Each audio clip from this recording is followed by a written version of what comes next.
સુરત શહેરના સિંગરપુર વિસ્તારમાં રાત્રે 8 થી 10 બાઇક સહિત વાહનો પર ફટકા સળિયા લઈ નીકળેલા અસામાજિક તત્વોએ પહેલા સિંગરપુર ગોવિંદનગર વિસ્તારમાં વાહનોમાં તોડફોડ કરી, બાદમાં ચોક બજાર બહુચરનગર પાસે તોડફોડ કરી કેટલાક લોકો પર હુમલો પણ કર્યો।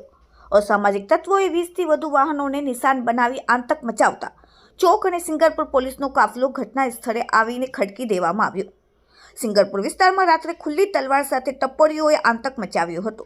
વાહનોમાં તોડફોડ કરી ટપ્પરીઓએ આતંક મચાવતા લોકોમાં દહેશત ફેલાઈ ગઈ। સિંગરપુરના ગોવિંદનગરમાં ડીજેમાં થયેલા ઝઘડાની અદાવતમાં વેડ રોડ બહુચરનગરમાં માથાભારે તત્વો બેફામ બન્યા। રાત્રે 9 વાગે ગોવિંદનગરથી લઈને બહુચરનગર સુધી રોડ અને સોસાયટીઓના પાર્ક થયેલા વાહનોમાં ખુરદો બોલાવ્યો।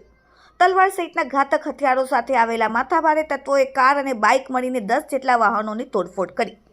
એક યુવકને તીક્ષ્ણ હથિયારના ઘાથી ઈજા થઈ। સિંગરપુર પોલીસે ગુનો નોંધીને તપાસ હાથ ધરી। મહિલા બુટલેગરના સાગરીતોની ફિલ્મી સ્ટાઇલમાં ધમાલથી લોકો દંગ રહી ગયા। Bureau report, daily India TV, Surat.